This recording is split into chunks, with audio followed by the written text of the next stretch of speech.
सासे राजनितिबिद हिसाबै जुदि गावखौनो जाहिर खालामोब्ला राजनिति दैदेनगिरि राजनितिजों सोमोन्दो थानाय आरो बे जोंनि हादोरा जिथु गणतन्त्र हादोर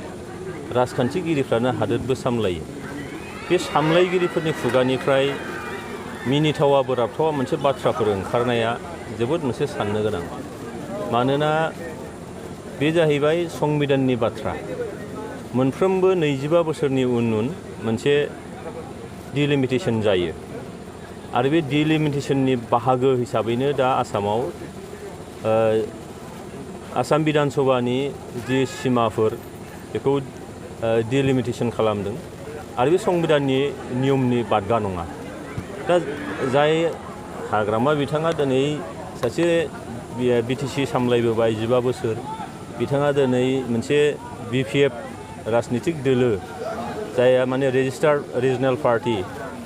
दा होमबा संबिधानखौ संबिजिरखौ कनस्टिटिउसनखौ बिथाङा बेसेबां मानियो बेयाव मोनसे कुइसन फैयो आरो मेच्युरिटिनि बेसेबां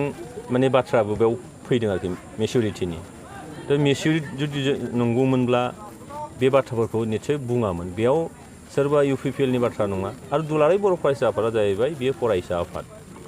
आरो बेयाव सोरखौबा दाय होनायनिख्रुइ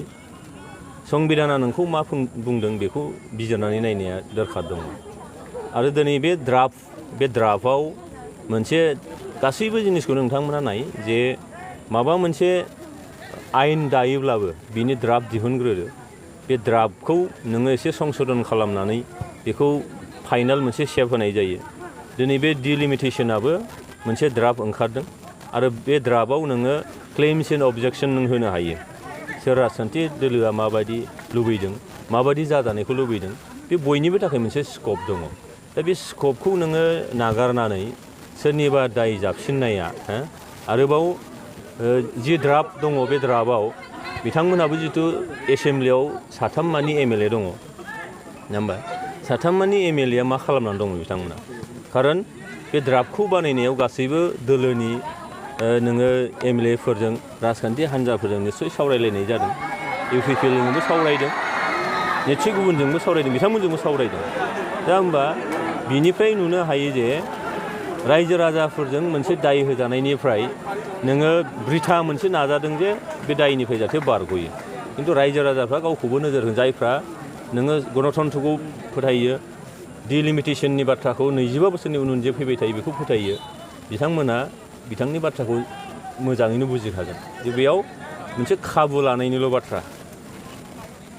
सोरनोबा दाय होनानै गावहा दाय बारग'नो नागिरदों नामा बे खिन्थु बे दाय होलायनायनि बाथ्रा नङा बेयाव मानोना संबिधाननि बाथ्रा बे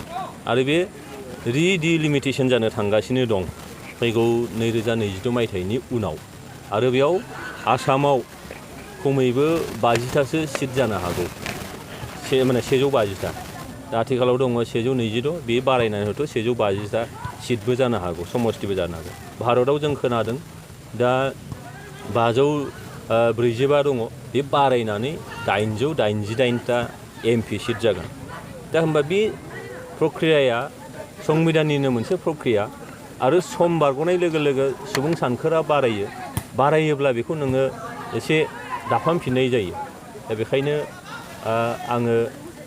सोंखारिदों जे जाय हाग्रामा बिथाङा सोरनिबा दाय होननानै जाबसिननो नागिरदों बे दायनिफ्राय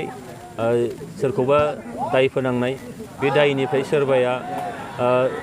माने रायजो राजानिफ्राय नोङो गावखौनो दाय गैयै खालामनो नागिरनाय समा बे नङा खिन्थु समा जाहैबाय जे जोंनि फैबाय थानाय इयुन जोलैखौ बोरैहाय नोङो मोजां मोनसे खुंथायनि गेजेरजों मोजां मोनसे सामलायनायनि गेजेरजों बोरैहाय जोंनि जौगानायखौ लाबोनो हायो बिनि थाखायबोल' बे मोनसे प्रक्रिया बियो दा बेयाव बिथांमोना माबा दङबा बिनि क्लेम्स एन्ड अबजेक्शनखौ होनो हागोन बे चान्सआ बयनिबो थाखाय दङ आरो बिनि थाखाय खामानि मावनांगौ बेयाव सोरखौबा दाय जाबसिननायनि बाथ्रा नङा बे